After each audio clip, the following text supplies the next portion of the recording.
Fala pessoal, beleza? Eu me chamo Gustavo e neste vídeo eu venho trazer mais uma resenha literária aqui no canal. Falarei sobre o livro O Holocausto, Uma Nova História, do historiador britânico Lawrence Hughes, que eu vou deixar uma foto dele aqui, que é um historiador, roteirista de documentários e dedicou 25 anos de sua vida à pesquisa de campo sobre o tema do Holocausto, sobre a Segunda Guerra Mundial, entrevistando sobreviventes de campos de concentração. Então, é um autor que dedicou uma grande parte da sua vida a coletar informações para que ele pudesse escrever esta ótima obra sobre este triste acontecimento. Como vocês podem ver, é um livro relativamente grande, são aproximadamente 500 páginas, onde o autor, com uma ótima escrita, vai mesclar informações. Então, ele vai descrever como foi todo o processo de antissemitismo, como foi a questão do crescimento da Alemanha para chegar na Segunda Guerra Mundial. Ele vai trabalhar várias questões e também vai falar sobre todo o decorrer da guerra, sobre todas as deportações, sobre a criação de cada campo de concentração, e ele vai colocando ali alguns depoimentos de algumas pessoas que ele entrevistou para ratificar um pouco as coisas que ele está falando. Isto porque quando nós pensamos nos campos de concentração e a realidade lá dentro, é natural que muitas vezes nós não acreditemos que realmente aquelas coisas eram possíveis. Por isso é muito interessante que o autor ele consiga trabalhar com essas entrevistas, com esses depoimentos, com esses relatos, beleza? Então, voltando e indo para a base do vídeo, o que foi, afinal de contas, o Holocausto? O Holocausto foi um movimento de perseguição aos judeus que aconteceu durante a Segunda Guerra Mundial, ou seja, de 1939 a 1945, onde muitas pessoas foram mandadas para campos de concentração, e quando eu digo muitas pessoas, não se limitava única e exclusivamente a judeus. Pessoas com algum tipo de deficiência eram mandadas para campos de concentração. Pessoas com alguma orientação sexual diferente eram mandadas para campos de concentração. Pessoas que não trabalhavam eram mandadas para campos de concentração, e judeus, além de inimigos políticos, além também de prisioneiros de guerra, dependendo, por exemplo, muitos soviéticos foram mandados, de outras nações menos, mas, por exemplo, muitos soldados soviéticos foram mandados. Então, muitas pessoas foram para os campos de concentração, mas os que de fato mais sofreram, mais perderam suas vidas foram os judeus. Estima-se que esse número seja de 6 milhões de pessoas que perderam a vida, e algumas que sobreviveram tiveram que lidar com traumas de terem vivido num ambiente extremamente insalubre, com trabalho forçado, condições precárias, agressões constantes. Então imagine como sai o psicológico de uma pessoa que sobreviveu ao Holocausto. E além disso, tiveram que lidar com a perda de muitas pessoas próximas. Então, um judeu que sobreviveu a um campo de concentração, ele passou por todos esses desastres na sua vida durante alguns anos que ele esteve ali, com a incerteza de sobrevivência, e ainda ao sair do campo de concentração, muito provavelmente vai ter que lidar com uma vida agora sem seu filho, filha, sem seu esposo, esposa, sem seu pai, sem sua mãe, sem talvez seu principal amigo, sem muitas pessoas que estavam em volta dele, tornavam a sua vida uma vida com sentido, e agora ele vai ter que seguir sem essas pessoas, certo? Então, o Holocausto basicamente foi isso, um triste acontecimento, que também pós-guerra culminou com a criação do Estado de Israel. E por que eu falo do Estado de Israel? Porque isso é muito importante, porque o Lawrence Hughes, nesse livro, ele escreve 18 capítulos nesta obra. E o primeiro capítulo se chama As Origens do Ódio. E ele vai justamente resgatar o porquê do antissemitismo, que fez com que pessoas tivessem a capacidade de alguma forma, odiar judeus, odiar este grupo de pessoas. E aí ele, resgatando essas informações, ele vai até o passado, vai pegar a questão de os judeus terem sido coniventes com a morte de Jesus. Então essa conivência justificava por alguns aspectos toda essa perseguição, e também, isso na cabeça deles, tá, pessoal? Justificava na cabeça das pessoas que perseguiram, não na minha, é claro. E também o fato de os judeus não terem um país e eles serem um grupo de pessoas que tinham sua crença ali, que era uma crença diferente das pessoas, e estavam inseridos em países. Então, por exemplo, um judeu que vivia na Alemanha, por exemplo, era um judeu que estava ali inserido na cultura alemã. Então os alemães viviam de X maneira e eles preservavam as suas práticas e preferiam se relacionar com pessoas que tinham ali as mesmas práticas que eles, mas eles estavam inseridos em um país X ou Y. Então, na percepção das pessoas, era como se aquele grupo ali fosse aquele grupo de quer ser diferentão, se acha melhor, algo desse gênero, entende? Então já é natural que se surja um pouco de sei lá, uma sensação de já querer um certo distanciamento, de não se agradar tanto com a postura assim. E um outro ponto que é extremamente relevante é que nós estávamos num período ali que, se por exemplo nós voltarmos 100 anos, era uma época ainda de escravidão. Então, se nós pegamos, levando em consideração que a Segunda Guerra foi na metade do século passado, até antes disso foi nos anos 40 do século passado, se nós voltarmos 100 anos, por exemplo, e virmos para a América, nós estamos falando ainda de um período de escravidão.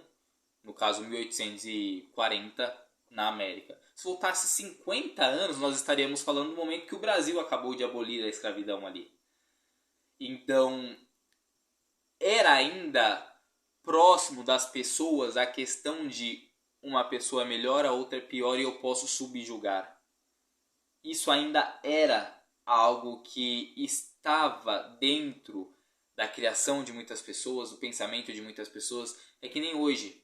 Ainda existem pessoas que têm algum tipo de racismo, e essas pessoas em geral são pessoas que já têm um pouco mais de idade, tá, pessoal? É a minha experiência vivendo, né?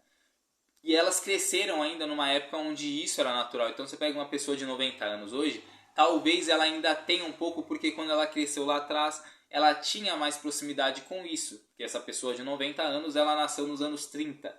Então ela ainda conviveu um pouquinho mais com resquícios disso, ou seus avós tiveram algum tipo de relação com isso. Mas enfim, isto não vem tanto ao caso. Mas o fato é que o fato de haver essa proximidade permitiu com que as pessoas não se espantassem tanto com essa perseguição antissemita. E era uma época ali onde surgiram muitas teorias de eugenia racial. Então, o Lawrence Hills, ele vai trabalhar essas questões dos pensadores de eugenia racial. Então, ele vai citar ali uns 3, 4 autores que elaboraram teorias sobre isso. E vai explicar como essas teorias foram evoluindo a ponto de chegarem no que se transformou na principal fonte, né, de perseguição. E um ponto também muito relevante é que ele vai cobrir a vida do Adolf, o líder alemão, que eu não vou citar o nome aqui porque eu não sei como isso vai atrapalhar o vídeo.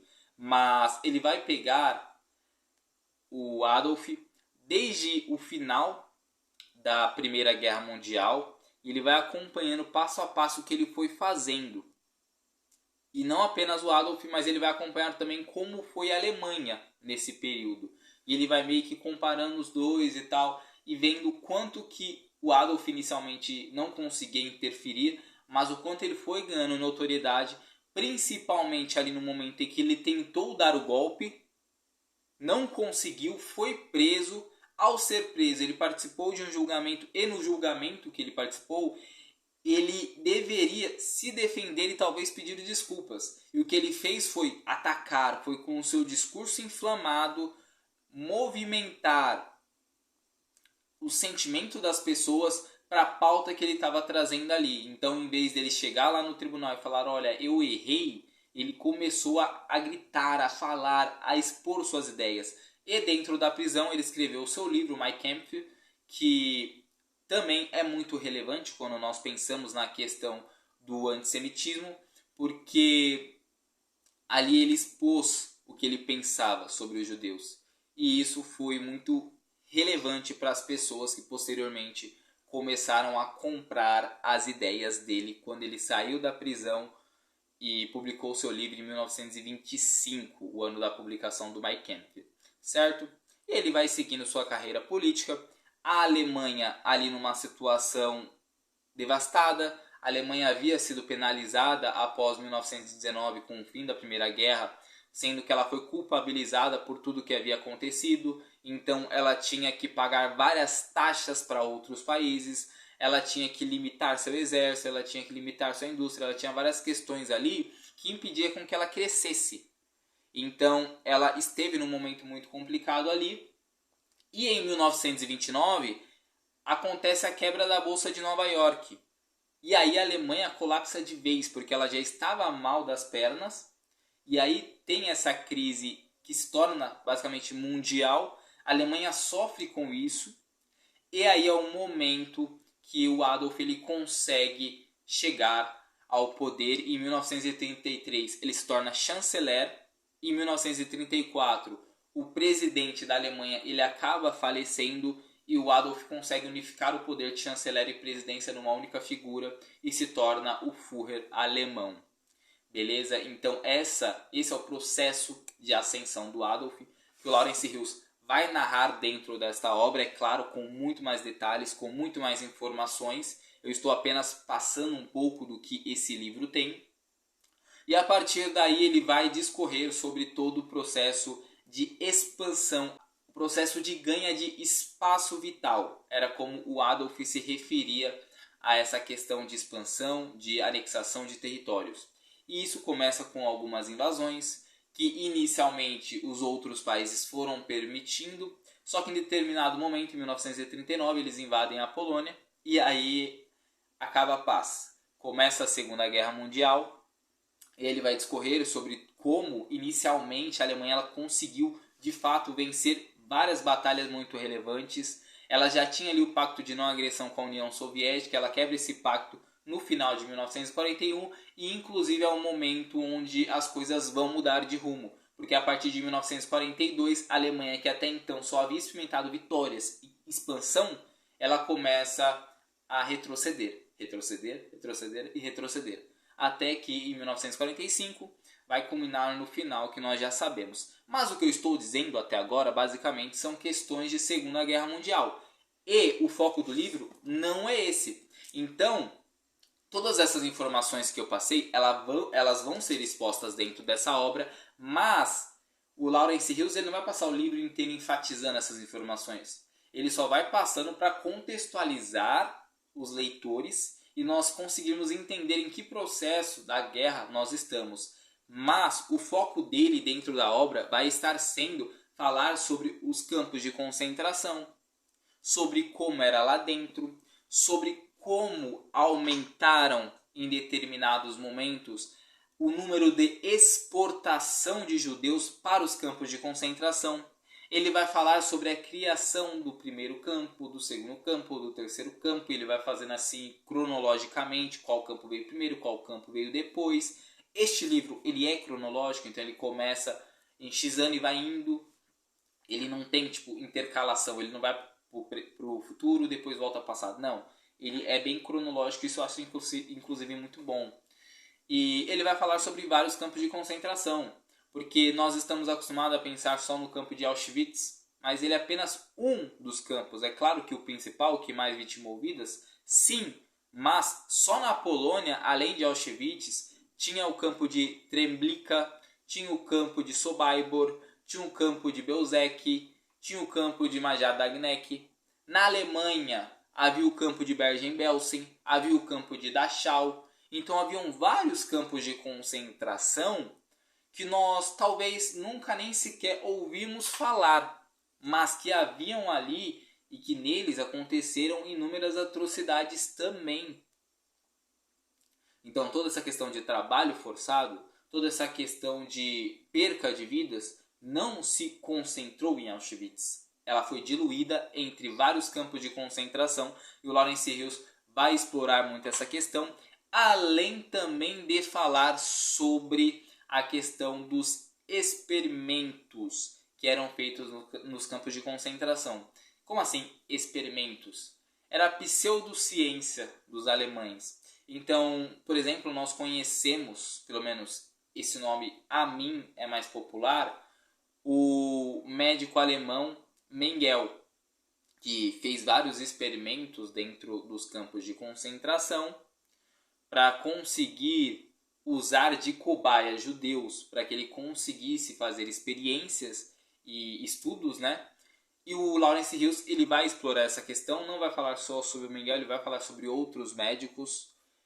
E dentro dessa perspectiva, ele vai explicar algumas das experiências que haviam. Então, experiências com gás de mostarda que eram feitas. Isso porque, se você faz uma experiência com gás de mostarda num prisioneiro ali, você consegue ver, poxa, ó, eu submeti ele a gás de mostarda e ele sobreviveu durante X período. Isto quer dizer que agora eu sei quanto tempo os meus soldados aguentam. Entendem? Aí eles simulavam questão de frio. Quanto tempo um ser humano aguenta no frio extremo? E aí eles já falavam, olha, se esta pessoa sobreviveu a esse período, eu já sei que os meus soldados possivelmente sobreviverão um pouquinho mais, que eles estão mais saudáveis. E ele vai fazendo várias questões que podem acontecer numa guerra e vai aplicando isso aos soldados. Além de vários experimentos com questão também de calor extremo, enfim, várias questões. E também, algo muito interessante e triste, perturbador também, era a questão de estudos com gêmeos. Então era muito natural que se estudassem pessoas, gêmeos irmãos, né, para fazer autópsias e comparar cada um deles, comparar os órgãos e tudo mais, para ver se realmente havia uma compatibilidade, se havia diferenças, e a partir daí eles progrediam na ciência, na pseudociência deles, e basicamente é isso. Então, é um livro que ele vai falar muito sobre os tristes acontecimentos que estiveram ali presentes na perseguição aos judeus. É um livro que eu recomendo de olhos fechados, isto porque é um livro muito bem escrito, uma leitura bem tranquila, bem fluida. O Lawrence Hills não coloca palavras difíceis. É um livro extremamente pautado em pesquisa, em estudo, ou seja, não são informações questionáveis, informações que você vai olhar e falar, poxa, essa informação aqui é meio forçada. Não, são informações tidas como verdade dentro da história, afinal de contas ele é um historiador, ele de fato dedicou a sua vida a isso, ele estudou muito, leva isso com muita seriedade. As pessoas não dedicam 25 anos de sua vida a algo que elas não levam com seriedade, pessoal. Então, é um livro que, na minha percepção, para quem quer conhecer o Holocausto, saber como foi, o que aconteceu, se aprofundar também, esse livro ele serve tanto de porta de entrada como de aprofundamento. Certamente você entra nessa obra e você sai sabendo muito mais. E se você se interessou muito por esse livro, saiba que aqui no canal eu fiz uma playlist falando sobre cada um dos 18 capítulos. Então, se vocês tiverem interesse no canal, tem a playlist dos vídeos. Talvez eu deixe fixado também nos comentários. E é isso, pessoal. Espero que vocês tenham gostado. Se vocês gostaram, deixem um like, deixem um comentário. E é isso. Até a próxima e um forte abraço.